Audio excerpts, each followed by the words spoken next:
The following vintage film is brought to you by theiconicproject.com. Discover, learn, and create.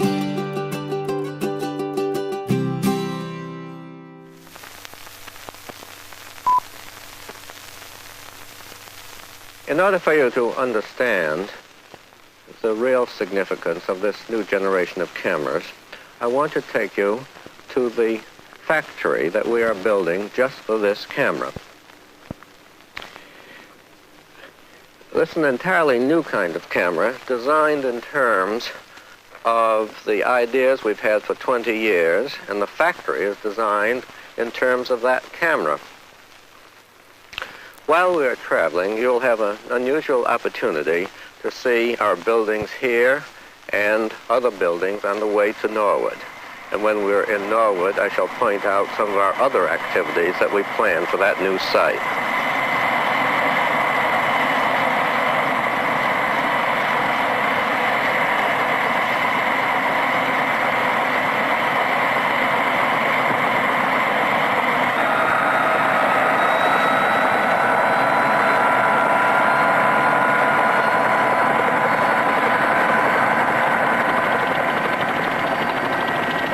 When we first saw this land with its lovely farmhouse and silo and barn, we were determined that when we built our plant, we would keep the charm and feeling of the whole farm.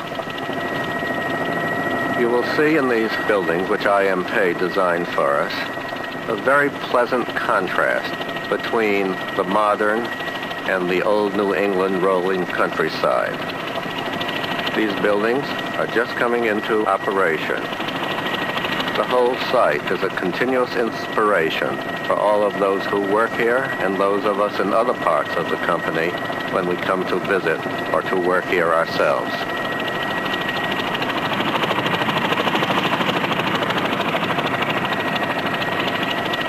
We're across Route 128 now in Waltham. These are the first factory buildings we started building 15 years ago. They turn out millions of boxes of film every month. These are chemical synthesis buildings and coating buildings to provide materials for our plants in Waltham and our new plants in Norwood.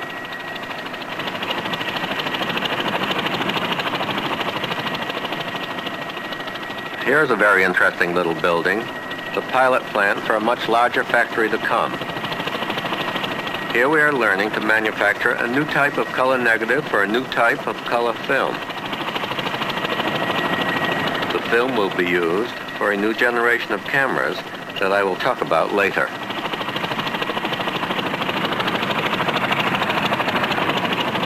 That's our Needham distribution center below us now. It serves all of the New England areas. We have 10 centers across the country.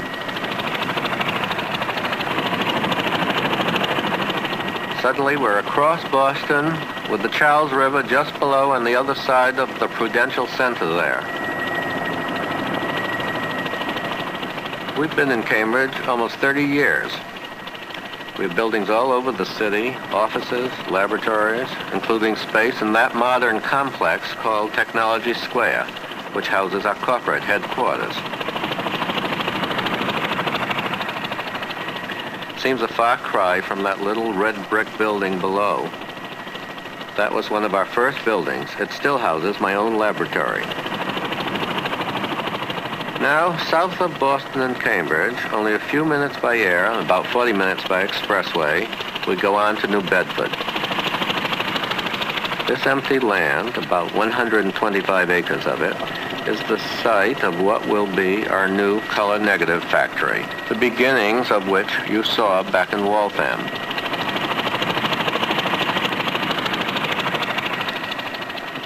Here's our destination. This is Norwood, a few minutes flying time from both New Bedford and Waltham. We're building yet another complex of factories here. Below, you see a new building which will manufacture polarizing materials for industrial and sunglass use. Next to it is still another film plant where we will make our new color transparency film.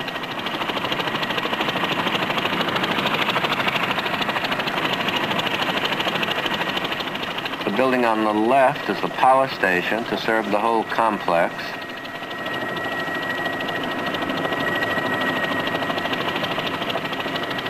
And the vast building coming in below is our new camera factory, the first we have ever built.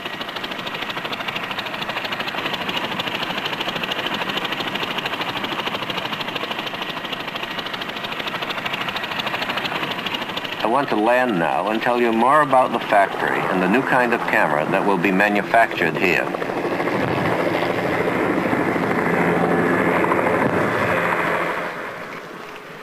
This building represents perhaps the most important symbol of our plans for the next few years.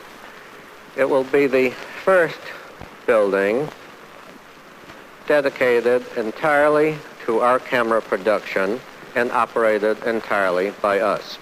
It has been our policy over the last 20 years to design, engineer, support the tooling for our own cameras, but to have much of the assembly done elsewhere.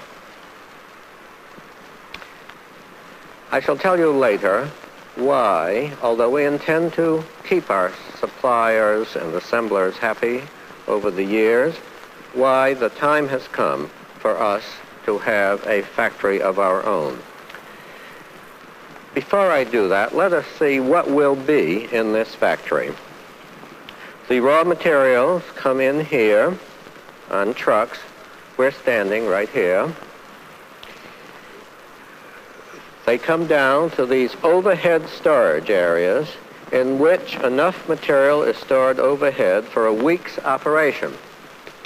They move automatically from these storage areas into these bays where there are automatic transfer machines and automatic devices for handling the drilling, jigging and drilling.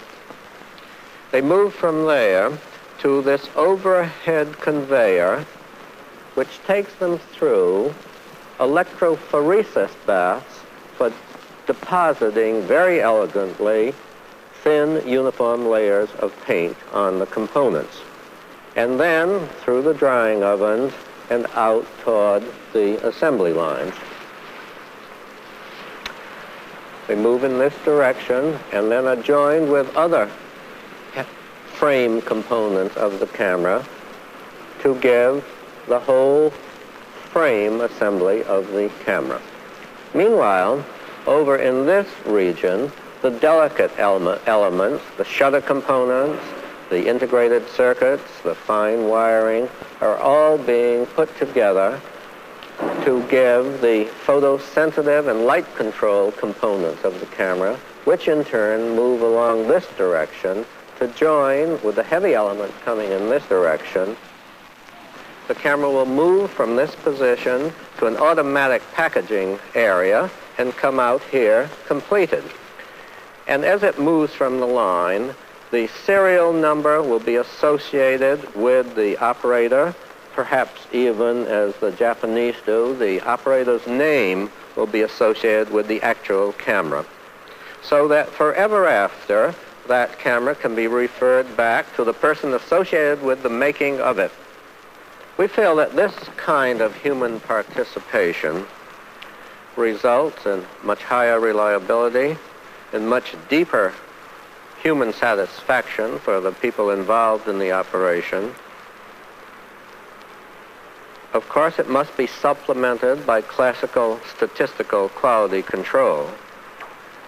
Nevertheless, we have never found that statistical quality control by itself could take the place in an intricate and sensitive device of human participation by interested people.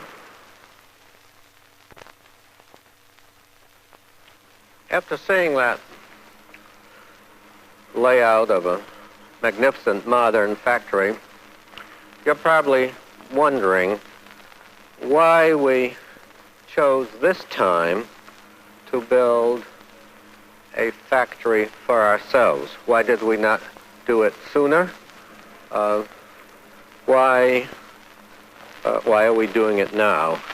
A great deal of the secret of our success up until now has been that we have concentrated on concepts in cameras and in film. That has given us a heavy technological weighting. It has let us be years ahead of the field because most of our people are thinking. They are not preoccupied with the problems of everyday management. And I should say that our hope is that the splendid arrangements that we have with our suppliers for cameras and film will continue to be assets for many years to come. But to understand why now? Why a factory of this complexity, automaticity? We have to go back to 1944 to the very first concept of a kind of photography that would become part of the human being, an adjunct to your memory, something that was always with you, so that when you looked at something, you could, in effect, press a button and have a record of it in its accuracy, its intricacy, its beauty, have that forever. Now that kind of camera implied a whole family of technologies which did not exist in 1944. Obviously, the place to start was in the image itself. The first domain in which we did our work was in making the instantaneous image itself without liquids. The cameras were large, as you recall, but acceptable. They were grand machines for a grand purpose.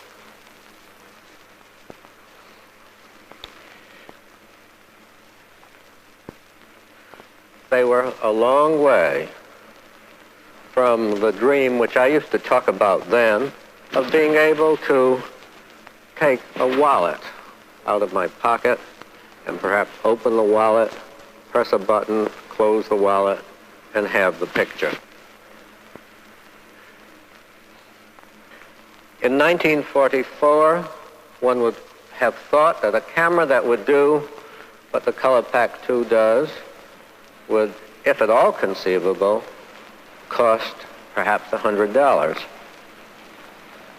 And yet it is clear that as far as we have come, and as remarkable as that achievement seems to be, we are still a long way from the concept, from the realization of the concept of a camera that would be, like the telephone, something that you use all day long, whenever an occasion arises in which you want to make sure that you cannot trust your memory, or when you want to record any object of great interest to you or any beautiful scene.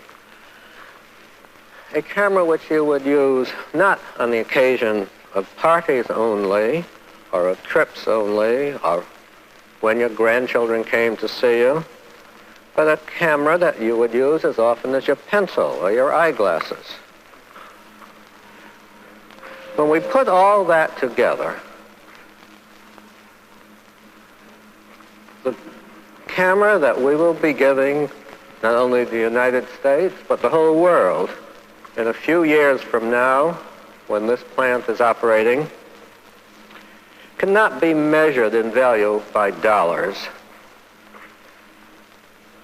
$200 or $300 or $500 could not a few years ago have bought, cannot even today, buy what will be in that camera.